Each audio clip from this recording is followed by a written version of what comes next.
커머스 트렌드에 대해서 이제 이야기를 나눠보려고 하는데요. 키워드를 발견한 게 바로 이제 발견형 쇼핑이라는 보는 재미와 사는 재미를 동시에 줄 수 있는 IP가 핵심 전략이라고. 이 쇼핑몰 들어가 보면 쇼츠 카테고리가 다들 있더라고요. 적어도 10분, 20분은 돼야 내용이 담기지 니네가 만드는 2초, 3초짜리 영상 아무짝에 쓸모없다라는 피드백을 정말 많이 받고 그분들 지금도 잘 투자하고 계신지 모르겠는데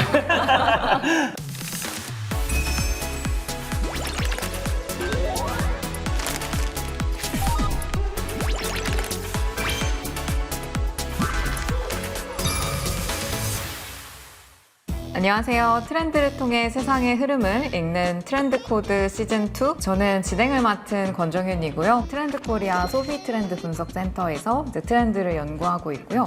그리고 트렌드 코리아 시리즈 2019년판부터 이제 참여를 해서 올해 8년차 저자로 참여하고 있습니다. 오늘 두 분과 함께 이야기를 나눠보려고 합니다.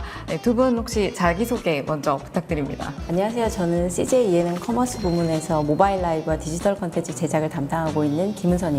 커머스 산업에서 AI 솔루션을 제공하고 있는 인덴트 코퍼레이션 윤태석입니다.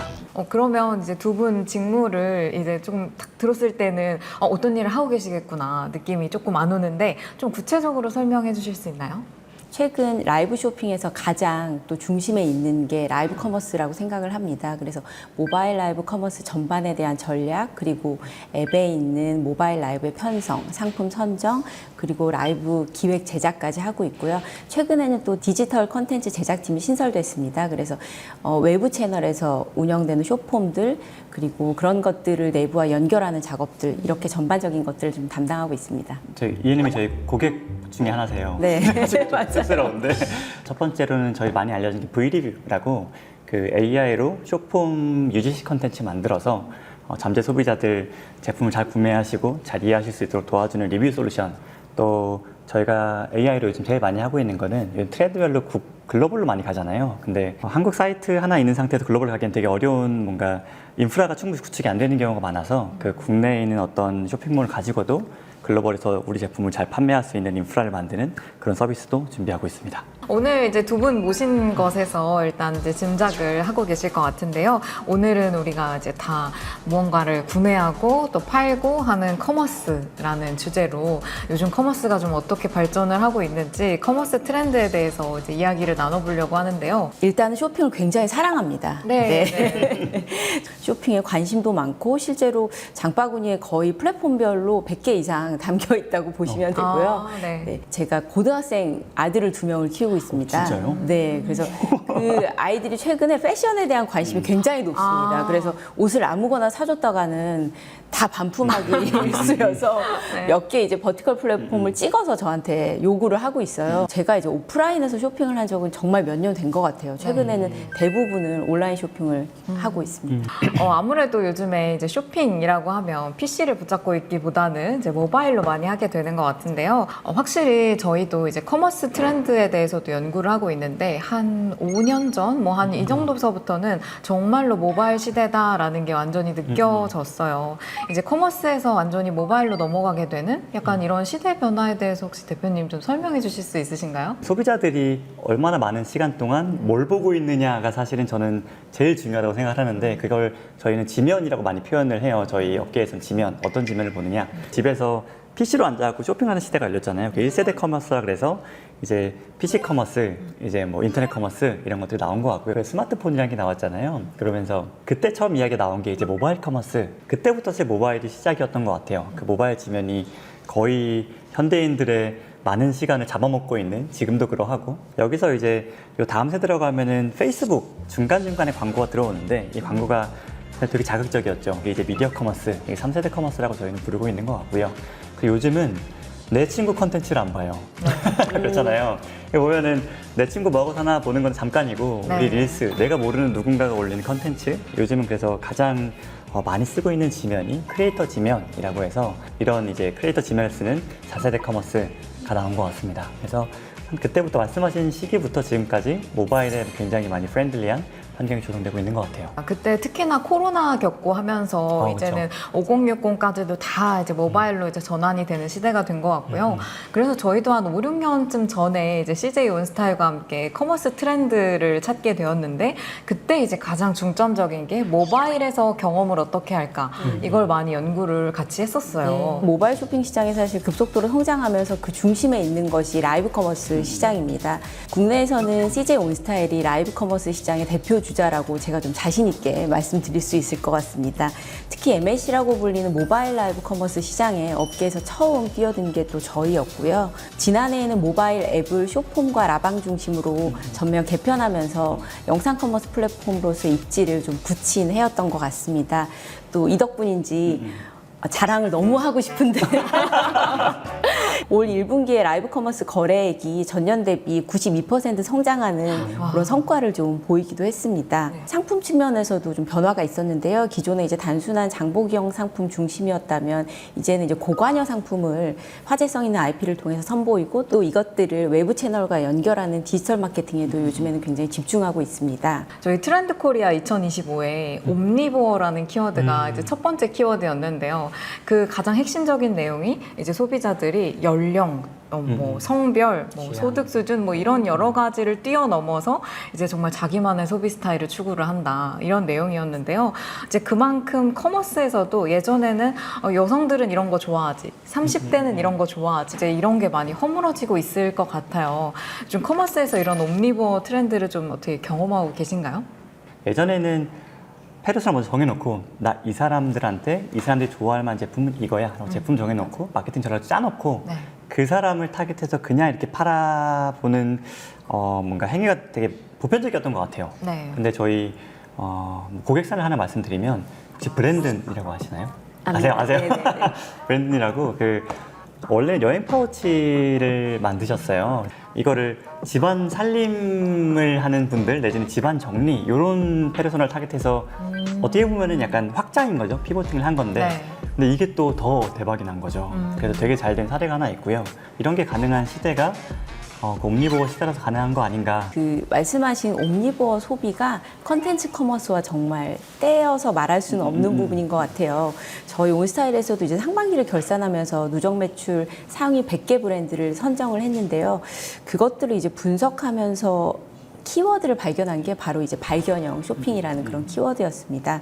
예전에는 이제 필요한 물건을 찾고 검색해서 쇼핑을 했다면 지금은 라이브 커머스나 유튜브 컨텐츠를 보다가 자연스럽게 구매로 이어지는 이러한 발견형 쇼핑의 핵심은 또 저희가 굉장히 잘 파악해야 되는 부분이고 소비 트렌드가 변화하면서 저희도 좀 같이 따라가야 되는 부분이라고 생각을 해요. 그래서 이러한 발견형 쇼핑의 핵심은 보는 재미와 사는 재미를 동시에 줄 수 있는 IP가 핵심 전략이라고 또 저희는 봤습니다. 온스타일이 현재 이제 업계에서 보면 영상 콘텐츠 IP를 가장 많이 보유하고 있고요.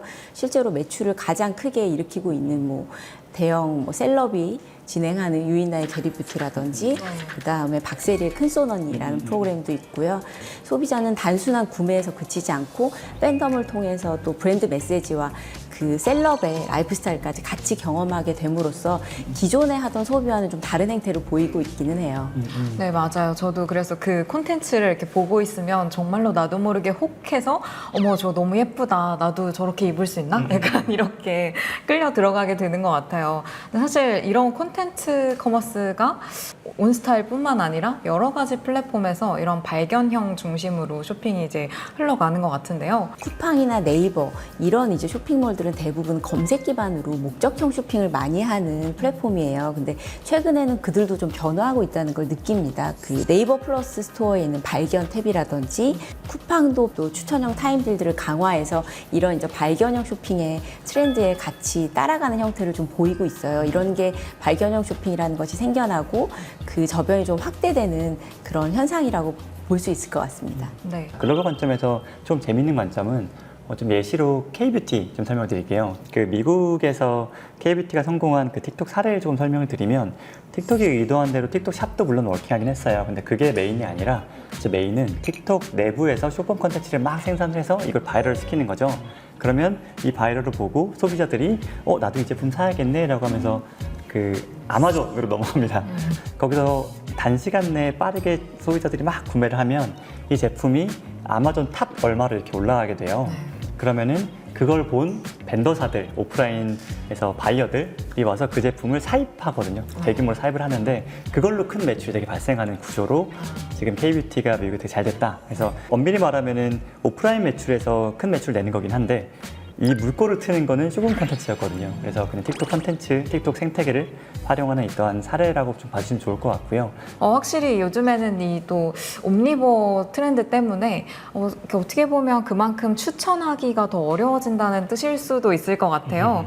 네, 그러면은 이제 큐레이션이 그만큼 중요해진다는 건데 혹시 또 온스타일에서는 이런 큐레이션에 있어서 이렇게 하니까 확실히 우리 소비자들이 더 좋아하더라라고 생각하시는 게 있으셨나요? 취향 기반의 큐레이션이라는 게 굉장히 어려운 영역이고요. 네. 초개인화 기능 뭐 이런 것들 AI를 활용한 큐레이션도 있는데 여전히 그 사람의 기댈 수 있는 것들이 남아 있는 것 같아요. 그래서 저희가 이제 전략적으로 계속 시도하고 있는 IP 중심의 컨텐츠일 것 같습니다. 그래서 굉장히 이제 선망성이 있는 그런 셀럽이나 인플루언서들이 지향하는 라이프 스타일에 따라서 상품을 구매하는 경우가 많이 있잖아요. 그분들의 라이프 스타일의 접점에 닿아 있는 아이템들이 고객들한테 이제 그들의 라이프 스타일을 공감하고 그런 라이프 스타일을 같이 좀 따라하고 싶은 그런 선망성에 기대서 상품들을 큐레이션하는 그런 작업들이 있고요. 또 한 가지는 AI를 활용한 개인화 추천도 좀 활용하고 있습니다. 대표님 너무 잘 아시겠지만.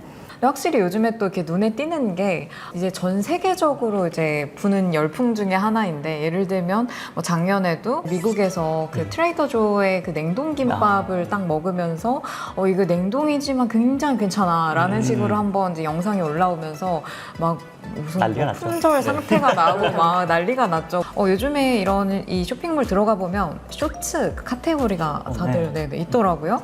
그래서 이런 쇼폼이 매출로 되게 또 기여를 좀 많이 하고 있다고 들었는데 CJ 온스타일에서도 이런 쇼폼 많이 시도하고 계시죠? 네, 최근에 이제 몇 년 사이에 많이 시도하는 게 온스타일에서 셀럽을 활용한 그런 방송들을 쇼폼으로 재가공해서 틱톡, 유튜브, 인스타 이런 이제 SNS 플랫폼에 많이 확산시키는 작업을 하고 있습니다. 특히 패션이나 푸드 카테고리에서 쇼폼의 효과를 좀 많이 느끼고 있고 최근에는 페이스북과 인스타그램을 운영하는 글로벌 플랫폼인 메타와 또 파트너십을 체결하기도 했습니다. 그래서 모바일 앱 유입도 늘리고 또 대규모 잠재 고객을 확보할 수 있을 것으로 기대하고 있습니다. 저희도 쇼폼으로 저희가 사업을 시작을 했는데 적어도 10분, 20분은 돼야 내용이 담기지 니네가 만드는 2초, 3초짜리 영상 뭐 길어봐야 10초, 20초인데 아무짝에 쓸모없다라는 피드백을 정말 많이 받고 그분들 지금도 잘 투자하고 계신지 모르겠는데 네, 완전히 지금은 쇼폼의 시대가 되긴 했던 것 같아요. 소구력도 훨씬 더 강력한 것 같고요. 저희가 좀 데이터적으로 좀 말씀을 드리면 이 쇼폼 자체를 없애고 보여주고를 반복적으로 A/B 테스트를 저희가 진행을 해봤는데 이 쇼폼 컨텐츠를 제품 상세 페이지에서 보여줬을 때 장바구니 전환율 자체가 14.7% 증가하거든요. 그래서 쇼폼이 외부적으로 그 담당님 말씀하신 건 트래픽을 가져오는 데 효과가 있냐? 이건 당연한 얘기고요. 요즘엔 이건 주요 마케팅 채널 중에 하나다 보니 당연한 얘기고 사이트 내부에서도 이게 워킹하냐라고 하면은 한 이 정도 워킹하고 있는 것 같습니다. 네, 이제 셀럽 IP 이제 요즘 많이 활용을 하시는데 또 이게 꼭 유명한 사람이 나온다라고 해서 이 콘텐츠가 터지는 건 또 아닐 것 같아요. 이런 IP를 활용하거나 이런 거에 있어서 좀 어떤 기준이 필요할까요? 사실 이 셀럽 IP의 활용은 저희도 계속 고민하는 중이고 또 저희의 숙제이기도 합니다. 무조건 셀럽의 방송 횟수를 늘리는 데만 치중하는 게 아니라 가장 중요한 거는 셀럽의 세계관과 취향에 맞는 맥락 있는 상품을 큐레이션 하는 것 같아요. 저는 이제는 커머스에서도 고객이 그 진정성에 대해서 이해하고 공감한다고 생각하거든요. 네, 이제 요즘에 이제 AI가 큰 화두인데 이제 AI가 좀 지표를 설정을 해주고 역할을 좀 하고 있을까요? CJ 온스타일 같은 경우는 소비자들의 구매 결정 과정에 도움을 주기 위해서 AI를 또 적극 활용하고 있습니다. 고객들이 남긴 그 리뷰를 AI가 자동으로 요약하고 분석해서 상품 추천을 해주는 그런 방식입니다. 10명 중에 4명이 그렇게 구매 전환이 되었고요. 상품 페이지 진입한 고객의 평균 주문 전환율 대비 2배가 넘는 수치더라고요. 또 최근에 많이 놀라는 거는 저희가 패션 방송을 많이 하고 있는데 올해 패션 쇼케이스로 꾸미는데 AI가 마치 정말 파리와 뉴욕 한복판에서 런웨이쇼를 하는 듯한 것들을 가상현실로 구현해낸 걸 보고 아 정말 많이 봤구나 라는 생각을 생각을 하고 있습니다. 네. 요즘에 AI가 되게 화두가 되는 이유는 사실은 그 LLM이 발달하면서 사람과 기계의 의사소통이나 이런 간극이 확 줄어든 게 가장 큰 것 같아요. 요즘 AI가 인간과의 어떤 인터랙션에 있어서 인게이지 하는 거는 지금은 확실하게 효과를 내고 있는 것 같습니다. 네. 요즘에 이제 저희가 느끼고 있는 게 이제 그냥 플랫폼이라는 것과 뭐 커머스라는 것과 다 이제 결합이 되면서 이제 어디든지 다 커머스가 붙고 있는 것 같아요. 요즘에 이러한 치열한 업계에서 살아남기 위한 이제 미래 전략에 대해서도 생각을 많이 하고 계실 것 같습니다. 제가 자신 있게 말씀드릴 수 있는 부분이 영상으로 상품을 판매하는 기술은 사실은 CJ 온스타일이 업력으로 보나 굉장히 잘할 수 있는 부분이라고 저는 생각을 하고 있고요. 컨텐츠와 커머스의 유기적인 연결로 발견형 쇼핑을 좀 이끌어 나가려고 합니다. 실제로 올해 성수동에 선보였던 팝업 스토어가 대표적인 사례입니다. TV와 모바일로만 진행했던 커머스타일이라는 행사를 오프라인 공간으로 확장해서 다양한 그런 공간과 체험 프로그램을 통해서 자연스럽게 상품을 구매할 수 있도록 하는 그런 활동들이 있었어요. 제가 요즘에 좀 많이 듣는 이야기가 TV는 이제 성장이 힘들지 않나? 이런 얘기를 굉장히 많이 듣고 있습니다. 그러나 TV로 매출과 인지도까지 같이 확산하는 그런 작업들이 충분히 가능한 부분이라고 또 생각이 되고요. 게리피티 프렌즈처럼 컨텐츠 IP를 모바일과 TV로 또 양쪽으로 같이 펼치는 전략도 하고 있고 앞으로도 IP 중심으로 모바일과 TV IP를 좀 늘리면서 이 외부 플랫폼과도 좀 연결해서 또 IP 유니버스를 구축하려고 하는 게 저희의 전략입니다. 제가 미래로 키워드를 잡은 거는 딱 세 가지를 잡았었는데 첫 번째가 AI고요. 두 번째가 크리에이터, 그리고 세 번째가 글로벌 이렇게 세 개의 꼭지를 잡았어요. 그래서 소비자들의 크리에이터 지면을 뺏어갈 수 있는 어떤 지면이 떠오르는 게 없더라고요. 그래서 향후 3년에서 5년은 이 크리에이터 지면을 레버리지하는 게 커머스의 본질일 것 같다. 라는 생각이 있고요. 아직은 한국에 있는 어떤 사이트를 가지고 전 세계 어디서든 판매할 수 있는 인프라를 구축하는 시스템은 없는 것 같아요. 근데 이런 인프라가 만들어진다면 B&M 같은 회사가 있는 컬처나 컨텐츠력이 굉장히 강한 우리나라인데다가 인터넷 쇼핑몰에 굉장히 진심인 국가잖아요. 그래서 이런 국가가 글로벌로 되게 빨리 나갈 수 있는 시장이 열릴 거다라고 저희는 믿고 있어서 키워드를 이렇게 세 개 잡고 열심히 일을 하고 있습니다. 확실히 또 그런 이제 AI와 플랫폼의 시대가 열리면서 우리 K의 힘이 그렇죠. 쭉쭉 뻗어나가는 것 같아요. 이 온스타일의 진출도 네. 굉장히 이제 전 세계적으로 퍼지지 않을까 기대해 생각이. 주십시오. 네. 네, 아주 많은 기대가 같이 하고 됩니다. 네, 오늘 이렇게 커머스에 대해서 인사이트 나눠주셔서 너무나 감사하고 저희 또 한번 자리를 하시죠. 네. 네네네. 밖에 나가서 좀 배워야 될 것 같아요. 네, 제가 좀 제가 공부가 많이 되는 시간이에요. 네네, 많이 귀찮게 해드려야 될 것 같아요.